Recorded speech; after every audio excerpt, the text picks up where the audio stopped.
5 News. High News. High Five. Hai sahabat Kompas.com, High Five kembali lagi dengan berita dan informasi terpopuler hari ini. Dan inilah 5 berita terpopuler edisi 22 September 2025.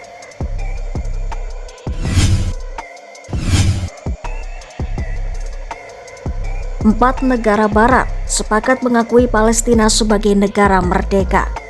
Pada Minggu 21 September 2025, Inggris, Kanada, dan Australia secara resmi mengumumkan pengakuan negara Palestina. Portugal kemudian bergabung dengan 3 negara persemakmuran dalam mengumumkan pengakuan negara Palestina. Langkah itu dipandang sebagai momentum baru mendukung solusi 2 negara. Hingga saat ini, lebih dari 145 negara telah mengakui negara Palestina, termasuk sejumlah besar negara di Eropa dan Asia. Kehadiran Presiden Prabowo Subianto di sidang umum PBB dinilai akan mengukir sejarah. Presiden ke-8 RI itu dinilai sejumlah pihak akan mengikuti jejak ayahnya Sumitro Joyo Hadikusumo dan Presiden pertama RI Soekarno.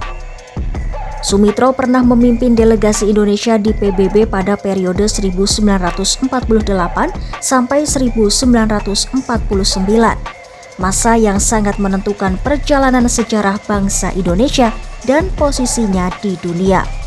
Sementara itu, pengamat hubungan internasional Teguh Reza Shah menilai pidato Presiden Prabowo dalam sidang Majelis Umum PBB berpotensi menjadi memory of the world dan akan dikenang layaknya pidato Presiden Soekarno di masa lampau.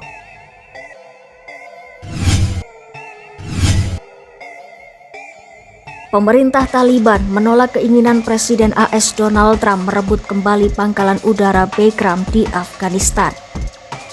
Wakil juru bicara pemerintahan Taliban Hamdullah Fitrat pada Minggu 21 September 2025 menyatakan Imarah Islam Afghanistan berpegang pada prinsip Islam dan kebijakan luar negeri yang seimbang serta berorientasi ekonomi.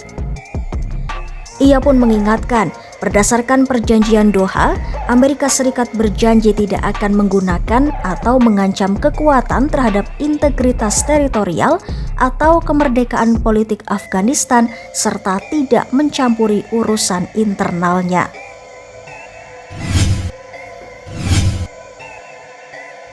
Ketegangan meningkat saat demo berlangsung di Manila, Filipina pada Minggu 21 September 2025. Bentrok antara pedemo dan pihak keamanan pecah di sekitar Istana Manila. Warga Filipina marah akan skandal korupsi besar yang menyeret proyek pengendalian banjir fiktif. Skandal proyek banjir hantu yang nilainya ditaksir merugikan negara hingga 34,3 triliun rupiah menjadi titik ledaknya. Proyek ini disebut hanya ada di atas kertas, sementara rakyat masih terus dilanda banjir.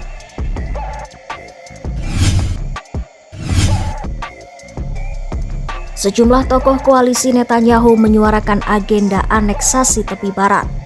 Langkah tersebut menjadi respon langsung atas pengakuan Palestina oleh Inggris, Kanada, dan Australia. Presiden Israel Isaac Herzog bahkan turut mengecam pengakuan Palestina oleh negara-negara barat. Ia menyebut langkah ini tidak akan membebaskan sandera, tidak membantu perdamaian, dan hanya akan memperkuat kekuatan kegelapan. Perdana Menteri Israel Benjamin Netanyahu juga menolak keras pengakuan Palestina oleh negara-negara barat.